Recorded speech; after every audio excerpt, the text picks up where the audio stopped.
बांधावरती जरा सावली जपून ठेवा. आजोबा बस इतकी तजवीज करून ठेवा. आणि उगवणार मी पुन्हा येथल्या मातीमधून, कविता माझ्या राखेमध्ये पुरून ठेवा. कविता माझ्या राखेमध्ये पुरून ठेवा.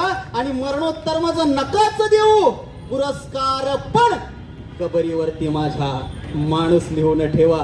कबरीवरती माझा माणूस लिहून ठेवा. आणि कविता घेतोय. कबरी पुतळे जागे होतील, कबरी पुतळे जागे होतील, पेटलेल्या इतिहासाची पानं पुन्हा समाज पेटवतील. कबरी पुतळे जागे होतील, पेटलेल्या इतिहासाची पानं पुन्हा समाज पेटवतील. ज्यांना अख्खी जन्मतारीख आणि तिथी सुद्धा माहित नसते, ते शिवरायांच्या नावाने दगड हातात घेतील आणि सख्यांना मारून एक्का झालेल्या औरंगजेबाला आणखी काही जण बाप मारतील. सख्यांना मारून एक्का झालेल्या औरंगजेबाला आणखी काही जण बाप मानतील. कारण